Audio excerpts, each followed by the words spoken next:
প্রথমবার কমলপুর সত্যি সত্যি বিজেপির কমলের পুর না আমাদের রাজন্যবর্গ ত্রিপুরার কমলপুর, এই কমলপুরে প্রথমবার বক্তব্য রাখার সুযোগ পেয়েছি। কমলপুর মানে সাহিত্য, সংস্কৃতি এবং শিক্ষায় এই রাজ্যের বহু মহকুমার থেকে এগিয়ে আছেন কমলপুরবাসীরা। আপনাদের কি বক্তব্য দিয়ে আমি বোঝাবো, আমি এখানে বোঝাতে আসিনি। আমি আমার অভিজ্ঞতার কয়েকটি কথা, এই রাজ্যের 20টি বছরের যে অভিজ্ঞতা তার কথাই আমি বলবো। এই এলাকার মানুষ, সারা ত্রিপুরার মানুষ আজকে একটা রাজনৈতিক দিশাহীন অবস্থার মধ্যে আমরা দাঁড়িয়ে আছি। পরিবর্তন করতে হবে। 25 বছরের বামপন্থীদের শাসনকে পরিবর্তন করে একটা নতুন সরকার ত্রিপুরায় মানুষ আনার লক্ষ্যে 2018 সালে বিজেপিকে ক্ষমতায় বসিয়েছে। অনেক আশা ছিল মানুষের, বেকার যুবক যুবতীদের আশা ছিল যে বিজেপি সরকারে এলে বিজেপির দেওয়া প্রতিশ্রুতির মতো 50,000 মানুষের প্রতি বছর চাকরি হবে। সুন্দর কথা বলেছিলেন সেদিন বিজেপির যিনি সর্বভারতীয় নেতা সুনীল দেওধর, মিস কল দিলেই চাকরি হবে, অ্যাপ্লিকেশন জমা দেওয়ার কোনো দরকার নেই, শুধু মোবাইলটা হাতে নেবেন, একটা মিস কল দেবেন, আপনার যোগ্যতা অনুযায়ী চাকরি হয়ে যাবে। মানুষ অত্যন্ত আনন্দিত ছিল এবং সেই আশায় বিজেপিকে ক্ষমতায় বসিয়েছে। আজকে প্রায় 5 বছর শেষ। যিনি সেই দিনের কান্ডারি ছিলেন বিজেপির মুখ্যমন্ত্রী বিপ্লব কুমার দেব, উনি দিল্লি থেকে হেলিকপ্টারে এসেছিলেন এবং প্যারাট্রুপার্সের মতো আকাশ থেকে ওনাকে নামিয়ে বলা হলো, এই হবে ত্রিপুরার তোমাদের আগামী দিনের মুখ্যমন্ত্রী।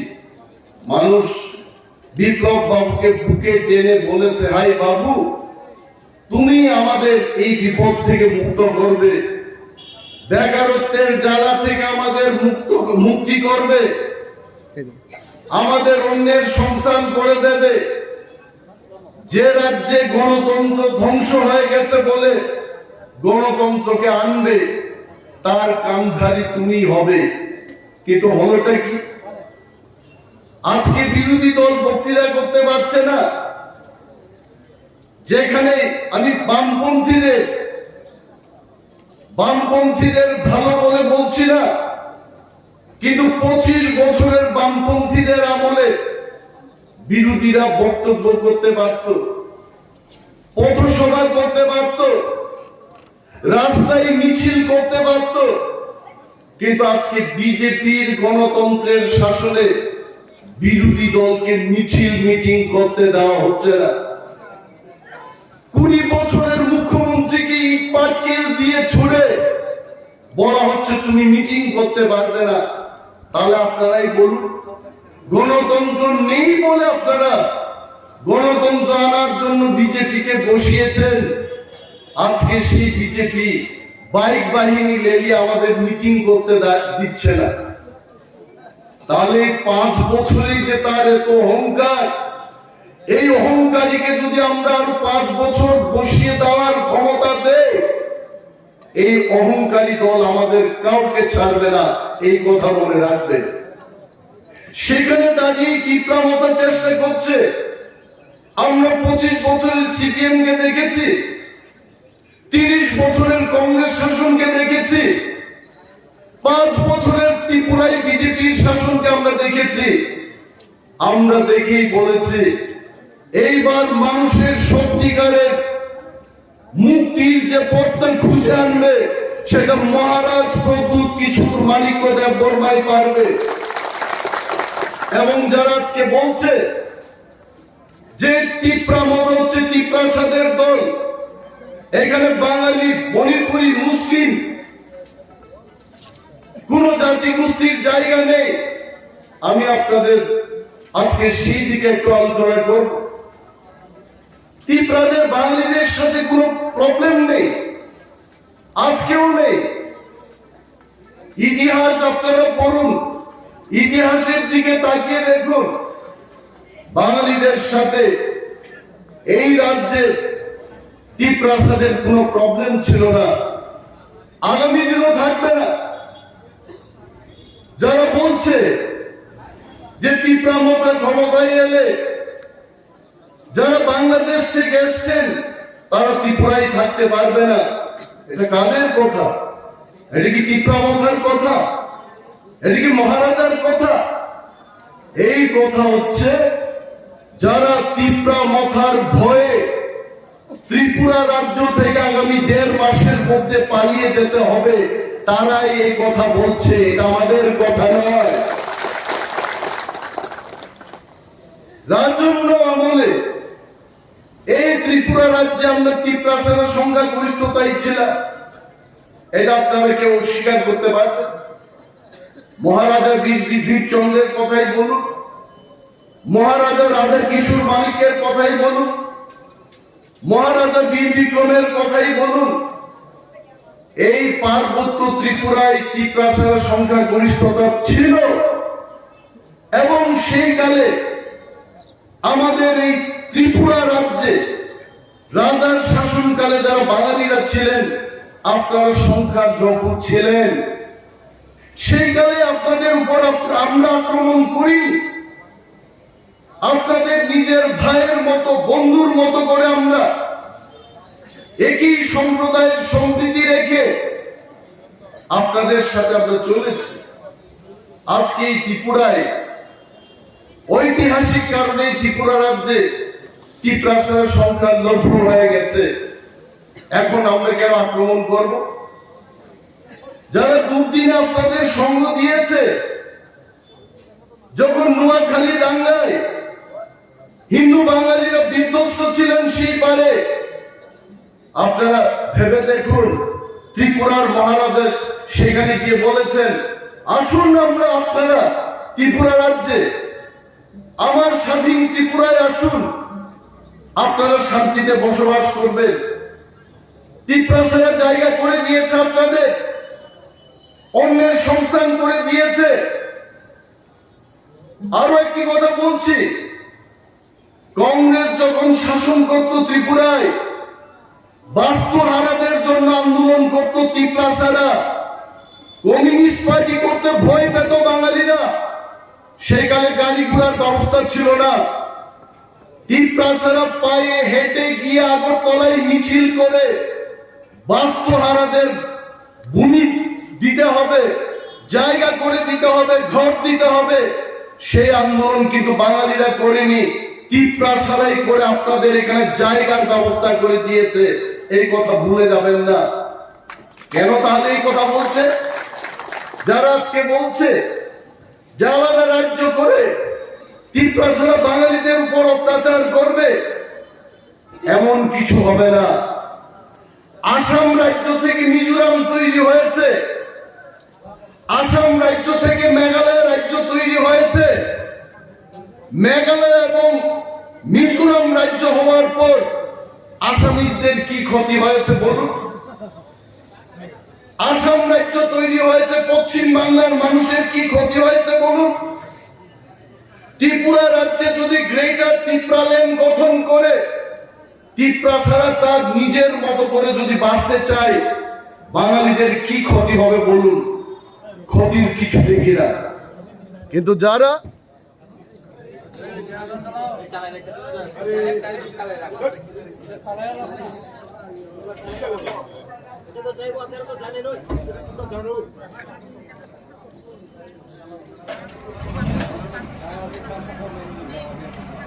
কিন্তু যারা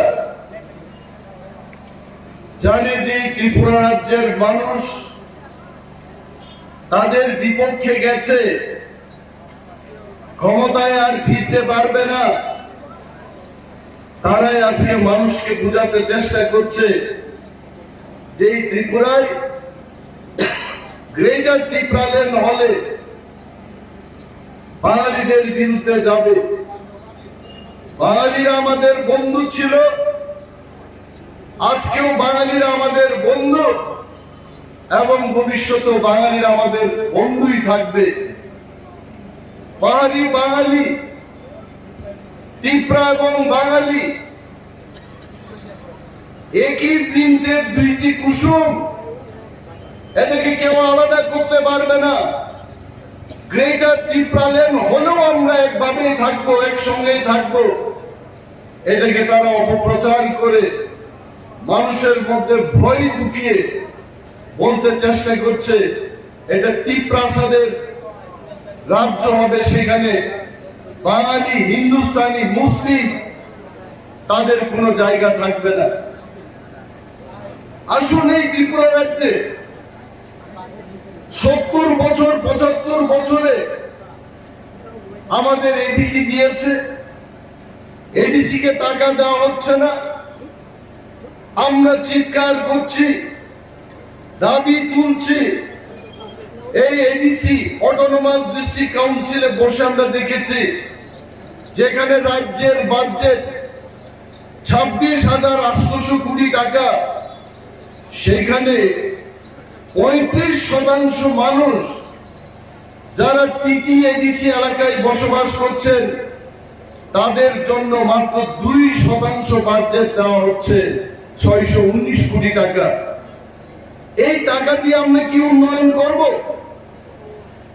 500 কোটি টাকা আমরা ব্যয় করছি পেনশন, বেতন, কর্মচারীদের দিয়ে ইত্যাদি দিয়ে। এই 500 কোটি টাকা আমরা খরচ করছি, 119 কোটি টাকা দিয়ে সমগ্র ত্রিপুরার 3/2 অংশকে আমরা কি করে উন্নত করবো আপনারাই বলুন। সেখানে দাঁড়িয়ে ত্রিপুরা রাজ্যে মহারাজা প্রদ্যুৎ কিশোর দেববর্মার নেতৃত্বে আমরা এইবার একটা দল গঠন করলাম, যে দলের নাম ত্রিপুরা মথা, এবং ত্রিপুরা মথাকে পাহাড়ি বাঙালি সবাই মিলে আমরা ত্রিপুরা রাজ্যে নতুন রাজনৈতিক দিশা দেওয়ার চেষ্টা করব, যেখানে গরিব মানুষের কথা বলার জায়গা থাকবে, যেখানে গণতন্ত্র থাকবে, সব দলের সব বর্ণের মানুষ কথা বলতে পারবে। সেই পরিস্থিতি ফিরিয়ে আনার জন্য আমরা কমলপুর এলাকার প্রতিটি সুনাগরিক বৃন্দকে আমরা আহ্বান জানাবো। আমরা সেই সরকারকে বর্জন করব যারা ডাবল ইঞ্জিনের কথা বলে, প্রতি ঘরে সুশাসনের কথা বলে শুধু পোস্টারিং করেছে। সেই দিন দেশের প্রধানমন্ত্রী নরেন্দ্র মোদী এসেছিলেন আস্তাবল ময়দানে। ত্রিপুরা রাজ্যের যুবক যুবতীদের জন্য কি হবে, আমার ত্রিপুরা রাজ্যের লক্ষ লক্ষ মানুষের কি ভবিষ্যৎ হবে, তার একটি কথা উনি উল্লেখ করেননি। এসেছিলেন সেই দিন ভারতবর্ষের স্বরাষ্ট্রমন্ত্রী অমিত শাহ, উনার মুখেও সেই দিন ত্রিপুরা রাজ্যে আগামী দিন তাদের কি পরিকল্পনা রয়েছে সেই কথার কোনো উল্লেখ করেননি। কিন্তু একটা জিনিস আপনাদের আমি বলবো, মনে হয় এটা গ্রাম্য বাংলায় বললে ভালোই। আগে আসামের তৎকালীন ফাইন্যান্স মিনিস্টার হেমন্ত বিশ্ব শর্মা ছিলেন 2018 সালে। উনি কইছিলেন যে আমার বক্তৃতা রেকর্ড করুন, ত্রিপুরা রাজ্যে যদি আমরা 6 লক্ষ বেকারকে চাকরি না দিই পার্লামেন্টে এমন অবস্থা করেন যে আমরা যেন মানুষের কাছে যাইতে না পারি।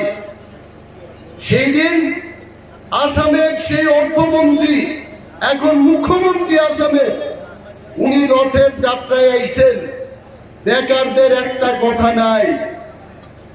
10,323 জন কর্মচারী যাদের চাকরি চলে গেছে, সেই দিন হিমন্ত বাবু বলেছিলেন যে ল ডিপার্টমেন্টের কাছে ফাইলটা চলে গেছে, নির্বাচন শেষে ল ডিপার্টমেন্ট থেকে এই ফাইলটা বেরিয়ে এলেই নাকি 10,323 জনের চাকরি আবার হয়ে যাবে। কোথায় সেই চাকরি হলো? মিথ্যা কথা বলেছেন সেই দিন হিমন্ত বাবুরা। আরো বলেছেন যে রেগার শ্রমিক, রেগার কাজে যারা যুক্ত এবং সর্বশিক্ষার কর্মচারীদের চাকরি পাকাপাকি হয়ে যাবে। 5 বছরে কি হইছে? হইছে না। এই কারণে ত্রিপুরা রাজ্যের সমস্ত অংশের মানুষ এখন গ্রামে গেলে মা বোনেরা কইতাছে, আমরা তো গ্রামে যাই, আমরা বিজেপিদের মন্ত্রীরার মতো গাড়ি টায়া খালি রাস্তা রাস্তা ঘুরে আমরা আগরতলায় যাই না, পায়ে হাঁটি। কখনো চপ্পল পরে আমরা পায়ে হাঁটি, গ্রামে যাই, মানুষের সাথে কথা বলি। এখন মানুষের প্রশ্ন, বাবু এই যে পোস্টার লাগাইছে নরেন্দ্র মোদী, ঘরে ঘরে সুশাসন হইতাছে, কুত্তা পেচ্ছাপ করে নরেন্দ্র মোদীর চেহারার মধ্যে কুত্তা পেচ্ছাপ করে, কি লাভ আছে এইসব পোস্টার লাগাইয়া? একটা ফ্লেক্সের দাম 300 টাকা মিনিমাম। আজকে ত্রিপুরার মধ্যে যদি এরা 1 থেকে 2 লক্ষ এরকম ব্যানার লাগায়, কত কোটি টাকা খরচ করে সুশাসনের গুণ গাইতাছে এরা। কি সুশাসন দিছে? দিছে কেউ রে? জানালা দিছে, দরজা দিছে, পায়খানার ঘর দিছে। আরে বিজেপির আমলে বিজেপির নেতারা, আজকে এখানে একজন বিজেপির নেতা প্রশান্ত সিংহ, আমার জানা মতো এই লোকটা সিগার বিড়ি খাওয়ানোর টাইমের কোনো পাওয়ার ছিল না, আজকে 2 তালা বাড়ি করতে। এটা কার টাকা? জনগণের লেট্রিনের টাকা, সেটা খাই নিতে, সব লেট্রিন পাইছে না মানুষ। তারপরেও কয় আমরা সুশাসন করছি। কি সুশাসন হইতে? সুশাসন তখনই হইতো যদি প্রত্যেক বছর 50,000 বেকারের রোজগার হইতো। তখন আমরা কইতাম না। বিজেপি আসার পর আমার এই ত্রিপুরা রাজ্যের মধ্যে 2-3 লক্ষ বেকারের চাকরি হইছে না। ত্রিপুরার পূর্বতন মুখ্যমন্ত্রী বিপ্লব বাবু কইছেন, একদিন আমি টিভি খুইলা দেখি হিন্দিতে কইতাছেন ত্রিপুরা মে যাহা জায়গা। আমার তো মাথা খারাপ হয়ে গেছে।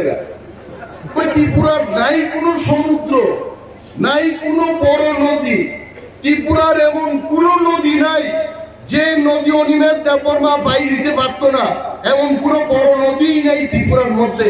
এটার মধ্যে বলে জাহাজ ঢুকলো ত্রিপুরায়। এরপরে টিভির মধ্যে 1 মাস বাদে উদ্বোধনী প্রোগ্রাম দেখাইয়া একটা জাহাজ দেখাইলো। জাহাজটা কিনা জানেননি? বাংলাদেশ থেকে 50 বস্তা সিমেন্ট নিয়ে বড় নৌকা সোনাপুরায় এইতে, এইটা বলে জাহাজ। মিথ্যা কথা কোয়ার জন্য এদের মতো উস্তাদ আর কেউ নাই। এই কারণে মানুষ বলে ঝুমলা। মানুষকে কিভাবে মিথ্যা কথা বলা যায়? যে যার পারে মিথ্যা কথা। ভিশন ডকুমেন্ট আগে কইছিল, কই ত্রিপুরার ভিশন ডকুমেন্ট আমরা তৈরি করেছি। ত্রিপুরা আগামী 5 বছরে কিসের রাজ্য? হীরার রাজ্য। আমি আগে মানিক বাবু যখন মুখ্যমন্ত্রী ছিলেন, মানিক সরকার, তখন ওনারাও বক্তৃতা করতেন ওই ত্রিপুরা স্বর্ণের যুগ, মানে ঘরে ঘরে সোনার সোনা, সোনার কোনো দাম নাই, স্বর্ণ যুগ।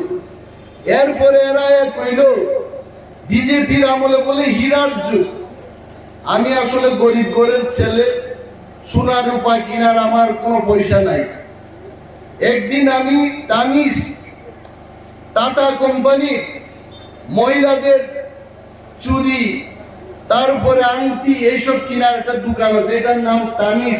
এটার মধ্যে ঢুকলাম, জিগাইলাম একটা সোনার আংটির দাম কত, কয় 58,000 টাকা। আর একটা জিগাইলাম একই সাইজের একটা হীরার আংটি বাইর করে দিছে 3.5 লাখ টাকা। তার মানে আমি বুঝলাম সোনার চেয়ে হীরার দাম বেশি। আমার কথা হলো স্বর্ণ যুগের চেয়ে হীরা যুগ ভালো হওয়ার কথা। সারা ত্রিপুরা রাজ্যের মধ্যে সমস্ত রাস্তাঘাট ভাঙা, এই রাস্তার নাম হইছে পাউডারের ফ্যাক্টরি।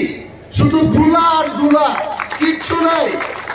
আপনি যেখানেই যাইবেন, যার কুমর ব্যথা, মরবেন আপনারা। গাড়ির মধ্যে গাড়ি ডান্স দিতেছে। এ 18 মুড়া পাহাড়ের মধ্যে আজকে শুধু কাজ চলে। আরে মানুষ রাশিয়া থেকে ক্রেন আনে, জার্মানির থেকে মাটি কাটার মেশিন আইনা 2 বছরের কাজ 3 মাসে শেষ করে। আর বিপ্লব বাবু মানিক সাহাদের সরকার আজকে 2 বছর ধরে খালি মাটি কাটতেছে। টাকাগুলো গেল কই? আমার কাছে যা খবর, প্রথম ধাপের যা টাকাই ছিল এটা নেতারা নাকি করে সব গিলা লিখে, এখন আর টাকা নাই। দ্বিতীয় কিস্তির যা টাকাই বইটা দিয়া কাজ করব। আপনারা কি স্বর্ণের যুগ ফালাইয়া এই মিথ্যার হীরা যুগে থাকতে চান? যদি নাই থাকতে চান, কমলপুর বাসীরা বুদ্ধিজীবী শিক্ষিত লোক, এখানে আপনাদের বুঝিয়ে বলার কোনো দরকার নাই। আপনারা বাড়িতে বয়াই সারা পৃথিবীর কথা ভাবতে পারেন, এই ক্ষমতা আপনাদের আছে। আপনারা ভাবুন এইবার, এই সরকারকে যদি আমরা আনি, এখানে শ্রমিক মেহনতি মানুষ বাঁচবনি? একটা লোকের বাঁচার কোনো উপায় নাই। বাইক বাহিনীটা হেলমেট পইরা এটার মধ্যে গদা দিয়া বাড়ি দিলেও তো হেলমেটটা বাঁধতে পারতেন না। একটাই আছে, এইবার গরম লোহার শেক দিয়া এটা কানের এই দিক দিয়ে খালি গুতা মারবেন, তখনই ঠিক হইব। আর তীব্রা মতা এটার জন্য আমরা প্রস্তুত। আমরা আগে আগেই বলে রাখি, তীব্রা মতার সাথে যদি আপনারা লড়াই করতে চান, আসুন, we have no problem। আমরা সারা ত্রিপুরায় আমরা প্রস্তুত। বিধানসভা নির্বাচনের জন্য আমরা প্রস্তুত। Please declare the election.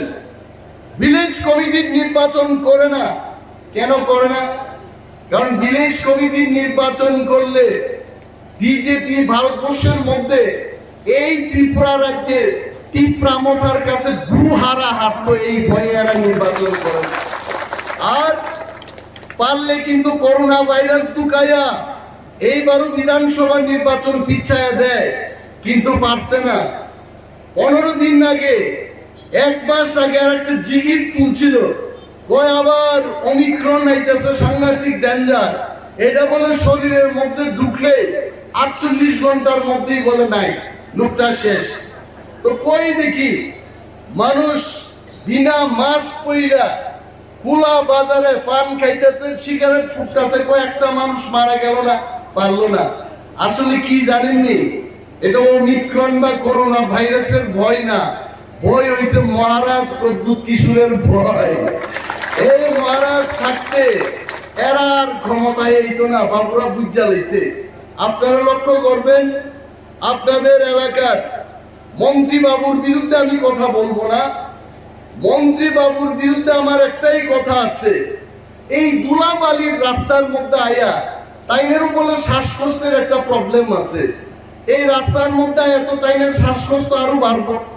আরে বাবু, অন্তত সারা ত্রিপুরার মানুষের কথা চিন্তা নাই করলেন, অন্তত নিজের বাড়িতে আসার রাস্তা আগরতলা থেকে কমলপুর এটা তো তাড়াতাড়ি ভালো করতেন। করছে না। কেন করছে না? কারণ আগাম আগেই চেক নিয়ে নিতে, এখন কইলেও করতো না। কন্ট্রাক্টরে কইলে কন্ট্রাক্টর কইব, अरे साहब सब तो आपको दे दिया, अभी वहां से दिल्ली से जब पैसा आएगा तब हम कर देंगे ना। তখন আর কথা কইতে পারে না। কোন আমলে শুনছেন না আপনারা? DWS দপ্তরে, ওয়াটার এবং স্যানিটাইজেশন দপ্তরে, এই কমলপুর মহকুমায় বহু ইঞ্জিনিয়ার আমার কাছে গিয়ে বলল যে চাকরি রিজাইন দিয়ে দেব। যুব মোর্চার লিডাররা কি ইঞ্জিনিয়ারদের চাকরি চায়, টাকা চায়, বা টাকা তুললে আমাদের দিয়া দাও, আমাদের প্রোগ্রাম আছে। এইভাবে যদি সরকার চলে, সরকারের ঘরের তালা ভাঙ্গা অর্থ লুট করছে একমাত্র বিজেপির সরকার, আর কেউ করতে পারে। বামপন্থীরা খাইছে ঠিকই, কেমনে খাইছে জানেননি? দুধ ছাড়া, দুধ যেখানে গরম করছে এখানে সব দুধ খাইছে না বামপন্থীরা, গরম কইরা জাল কইরা খালি উপরের ছানাটা খাইছে সর, হ্যাঁ এটারা খাইছে এরা কায়দা কইরা। আর বিজেপির এরা ছানা টানা আর বুঝে না, এরা দুধ দেখলে এরা খাইলো, সব খায় আসে। মানুষ কিচ্ছু নাই। কমলপুর, কিসের কমলপুর? এটা কি কমলপুর? আমি ভাবছিলাম কমলপুরে গেলে বুঝে একটা ভালো বিল্ডিং ঘর থাকবো, দোকানপাট থাকবো। এইটা তো ৮৮ বছরের বৃদ্ধা মহিলার চেহারার মতোই দিচ্ছে কমলপুর। এইখানেই কমলপুর, এইখানেই মন্ত্রীরা কই জানি পাঠাইছিল কুইন পাইনাপেল কমলপুর থেকে 2 ট্রাক না 3 ট্রাক পাঠায় স্বপ্ন দেখাইছিল যে সৌদি আরবে কমলপুরের আনারস যাইব, কমলপুরের আনারস চাষিরা এখন কোটিপতি হইব। 5 ট্রাক পাঠায় আর এখন ট্রাকের নাম গন্ধ নাই।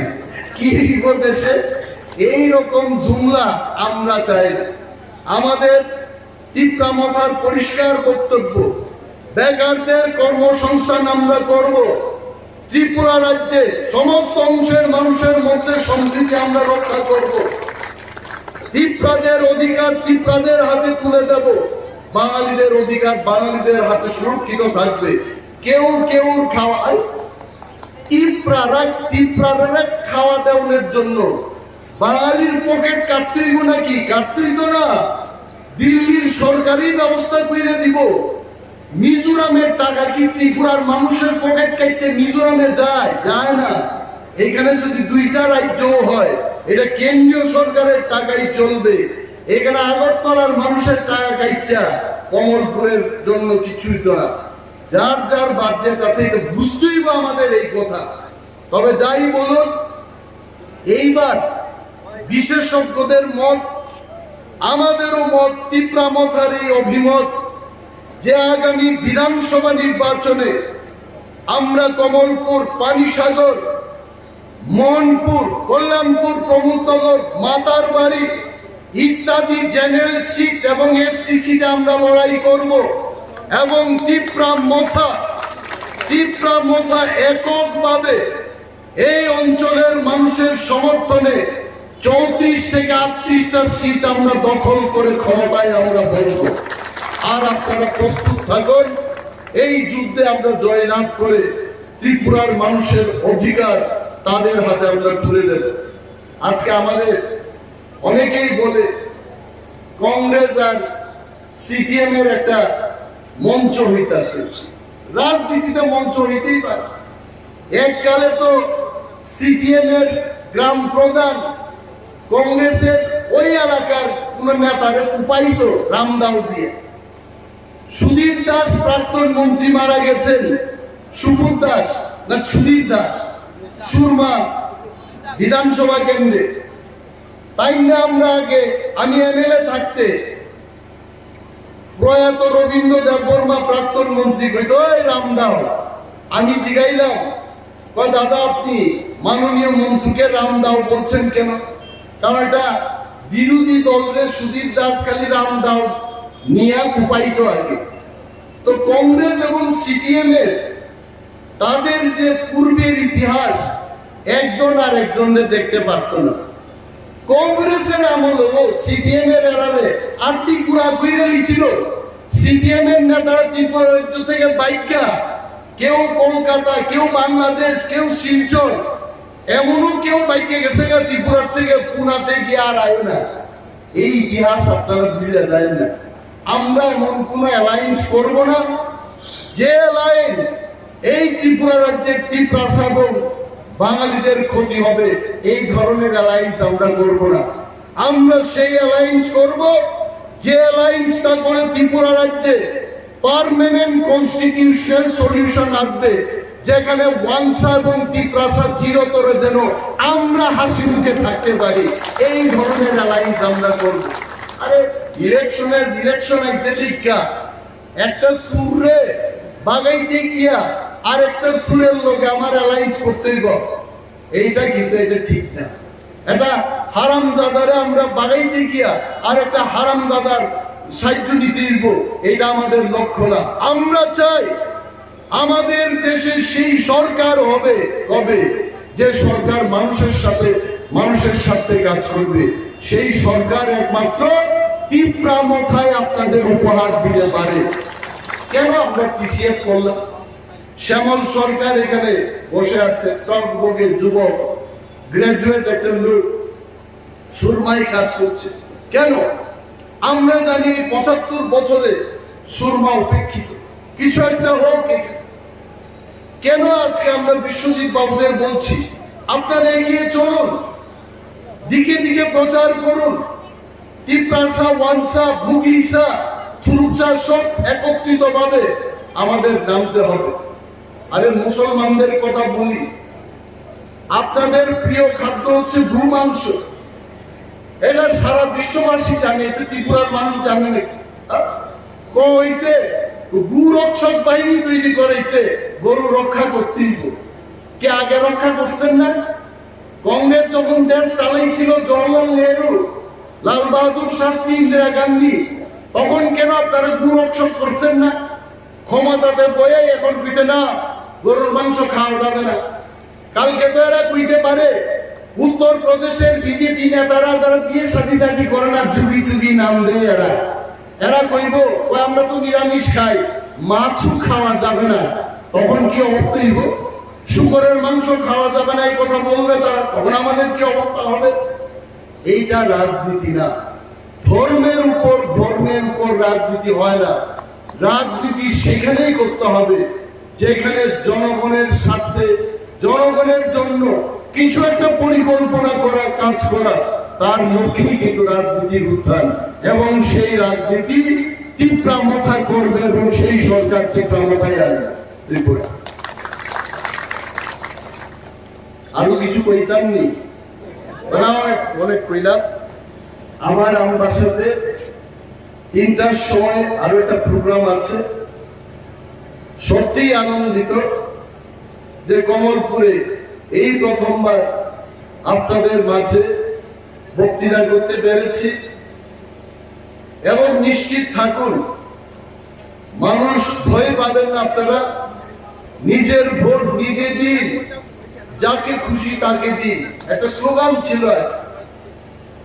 গরিব মেহনতি মানুষের স্বার্থে, রাজ্যের মানুষের স্বার্থে, এটা আমাদের বিনম্র অনুরোধ থাকবে। আপনার ভোট, আপনি ভয় পাবেন না। গণতন্ত্রে আমাদের ভোটাধিকার, এটা ধ্বংস করতে দেবেন না। এই ভোটটা দেবেন, পবিত্র ভোটটা তীব্রামথার পক্ষে দেবেন। এবং প্রতি ঘরে যে সুশাসনের কথা এরা বলছে, এই সুশাসন তীব্রামথা আপনার দরজায় গিয়ে সেই সুশাসন দেবে, এটা আমাদের কথা।